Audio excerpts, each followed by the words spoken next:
നമസ്കാരം. ചാനൽ 5+ലേക്ക് സ്വാഗതം. ഞാൻ നാസർ ബേപ്പൂർ. 1863 സെപ്റ്റംബറിലെ നിലാവുള്ള ഒരു രാത്രി ന്യൂസിലാൻഡിൽ നിന്നുള്ള ഒരു കപ്പൽ ഹവായ് ദ്വീപ് സമൂഹത്തിലെ വിജനമായ നിഹൌവിൽ എത്തി. അവർ ന്യൂസിലാൻഡിലെ ഒരു ഗ്രാമത്തിൽ നിന്നുള്ള കർഷകരായിരുന്നു. അരോഗദൃഢഗാത്രരായ കൃഷിക്കാർ. അവർ 13 കുടുംബാംഗങ്ങൾ. സ്വന്തം നാട്ടിൽ അവസരങ്ങൾ കുറഞ്ഞപ്പോൾ കയ്യിൽ ഉള്ളതെല്ലാം വിറ്റുപെറുക്കി പുതിയ മേച്ചിൽപ്പുറം തേടി എത്തിയവരാണ് അവർ.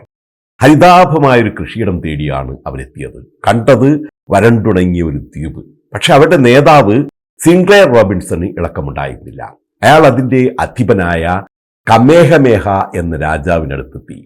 182 ഏക്കറുള്ള ആ ദ്വീപ് തനിക്ക് വിൽക്കാമോ എന്ന് ചോദിച്ചു. വരണ്ടുണങ്ങിയ ഒരു ഉപകാരവുമില്ലാത്ത ദ്വീപ്. അതിന് രാജാവ് പറഞ്ഞ വില $10,000.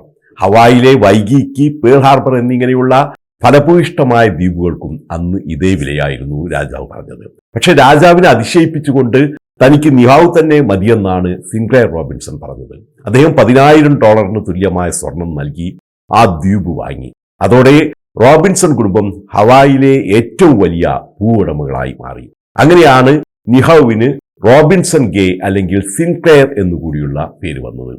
നിഹൌ ഇന്നും ഏറെ ദുരൂഹതകളുള്ള ഒരു ദ്വീപാണ്. സന്ദർശകർക്ക് വരാൻ അനുമതിയില്ലാത്ത ദ്വീപ്. ആധുനികതയുടെ വെളിച്ചം കടന്നെത്താത്ത ലോകത്തിലെ ഫോർബിഡൻ ഐലൻഡ് അഥവാ വിലക്കപ്പെട്ട ദ്വീപ് എന്നറിയപ്പെടുന്ന ഇടം. അവിടേക്കൊന്ന് പോയി നോക്കാം. ഇപ്പോൾ ഏതാണ്ട് 60 ലക്ഷം വർഷത്തെ പഴക്കമുള്ള ലോകത്തിലെ തന്നെ ഏറ്റവും പുരാതന ദ്വീപുകളിൽ ഒന്നാണ് ഇത്. ചരിത്രാതീത കാലത്ത് ഒരു വലിയ അഗ്നിപർവ്വതം മണ്ണിടിച്ചിലിൽ തകർന്ന് സമുദ്രത്തിലേക്ക് വീണു. അതൊരു ദ്വീപായി മാറി. അതാണ് നിഹൌ. ശൈത്യകാലത്ത് കിട്ടുന്ന ഏതാനും ദിവസത്തെ മഴയൊഴിച്ച് ഇവിടെ മഴയില്ല. അതായിരുന്നു ഈ ദ്വീപിന്റെ വരൾച്ചയ്ക്ക് കാരണം. റോബിൻസൺ കുടുംബം ദ്വീപ് വാങ്ങിയതിൽ പിന്നെ നടന്നത് മനുഷ്യപ്രയത്നത്തിന്റെയും നിശ്ചയദാർഢ്യത്തിന്റെയും സമാനതകളില്ലാത്ത വിജയമാണ്. സിൻക്ലെയർ റോബിൻസൺ അവിടെ ഓരോ വർഷവും 10,000 മരങ്ങൾ വീതം നട്ടുപിടിപ്പിച്ചു. വനമുണ്ടായതോടെ മഴ ലഭിക്കാൻ തുടങ്ങി. അതോടെ വരണ്ടുടങ്ങിയ നിഹൌ ഒരു കൃഷിയിടമായി മാറാൻ തുടങ്ങി. ഇന്നും ലോകത്ത് വിലക്കപ്പെട്ട ഒരു ദ്വീപുണ്ട് എന്ന് പറഞ്ഞാൽ നമുക്ക് വിശ്വസിക്കാനാവുമോ? പക്ഷേ നിഹൌ അതാണ്. അവിടെ ഇപ്പോഴും ആധുനികത കടന്നു വന്നിട്ടില്ല. വൈദ്യുതിയില്ല. അല്പമെങ്കിലുമുള്ളത് സോളാർ വൈദ്യുതിയാണ്. ഇന്നും പരമ്പരാഗത രീതിയിൽ കൃഷി ചെയ്ത് സമൃദ്ധിയോടെ അവർ ജീവിക്കുന്നു. ആധുനിക സൗകര്യങ്ങൾ ഒന്നുമില്ലെങ്കിലും അവർ സംതൃപ്തരാണ്, സമാധാനമുള്ളവരാണ്. മനോഹരമായ ദ്വീപാണ് നിഹൌ. പക്ഷെ പുറമെ നിന്നും ആരും ഇവിടെ വരരുതെന്നും ഇവിടെ നിന്നും ആരും പുറമേക്ക് പോയി സ്ഥിരതാമസമാക്കരുതെന്നും പുറമെ നിന്ന് ആരെയും വിവാഹം കഴിക്കരുതെന്നും അവരുടെ കാരണവരായ ഓബ്രി റോബിൻസൺ അന്നേ കുടുംബാംഗങ്ങളോട് ആവശ്യപ്പെട്ടിരുന്നു. ഓബ്രി റോബിൻസൺ മരിച്ചിട്ട് ഇപ്പോൾ വർഷങ്ങൾ ഏറെയായി. പക്ഷേ മുതുമുത്തച്ഛന്റെ ഈ വാക്ക് അവർ പാലിച്ചു. ഇന്നും ആർക്കും നിഹൌവിൽ വന്ന് താമസിക്കാൻ അനുമതിയില്ല. എന്നാൽ റോബിൻസൺ കുടുംബത്തിലെ ഏതെങ്കിലും ഒരു അംഗത്തിന്റെ അതിഥിയായി അവിടെ വരാം. ഹെലികോപ്റ്ററിൽ വരുന്നവർക്ക് താഴ്ന്നു പറന്ന് ഇവിടം കാണാം, ഇറങ്ങി നോക്കാം. പക്ഷേ നാട്ടുകാരുമായുള്ള ബന്ധം അനുവദനീയമല്ല. മത്സ്യത്തൊഴിലാളികൾക്കും നാവികർക്കും കടൽ മാർഗം ദ്വീപ് സന്ദർശിക്കാം. അവിടെ താമസമില്ല. കടലിലൂടെ ചുറ്റിത്തിരിയാം. കർശന നിബന്ധനകളോടെ ഇറങ്ങി ഫോട്ടോ എടുക്കാം, അത്രമാത്രം. എന്നാലും ഹവായ് സന്ദർശിക്കുന്നവരെല്ലാം ഏറ്റവും കൂടുതൽ ഇന്ന് കാണാൻ ആഗ്രഹിക്കുന്നത് വിലക്കപ്പെട്ട ഈ ദ്വീപാണ്. ഇന്ന് ടൂറിസം ഇവരുടെ ഒരു വരുമാന മാർഗവുമാണ്.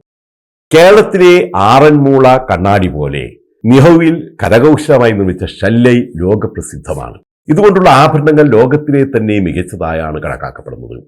ഇൻഷുറൻസ് ചെയ്യാവുന്ന ലോകത്തിലെ ഏക ഷെല്ലും ഇതാണ്.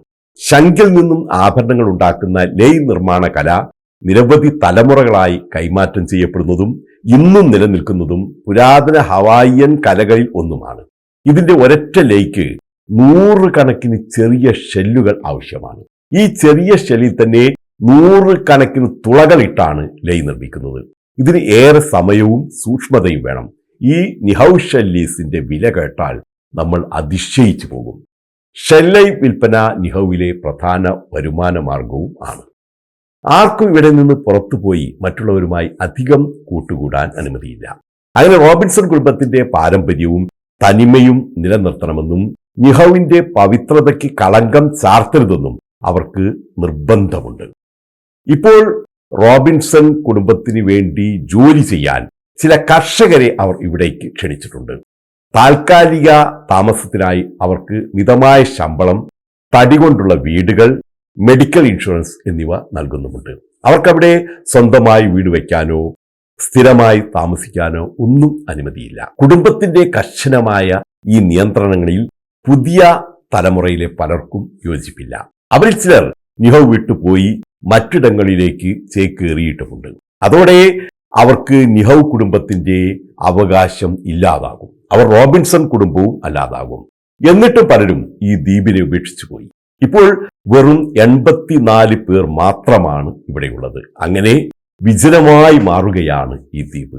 അതിനിയും എത്ര കാലം എന്ന ചോദ്യത്തിനുള്ള ഉത്തരം ഇപ്പോൾ പറയുന്നില്ല. അതിനെക്കുറിച്ച് ഏറെ പറയാനുണ്ട്. അതിലും ഏറെ ദുരൂഹതകളുമുണ്ട്. അത് മറ്റൊരിക്കലാവാം. ഇപ്പോൾ വിട. നന്ദി, നമസ്കാരം.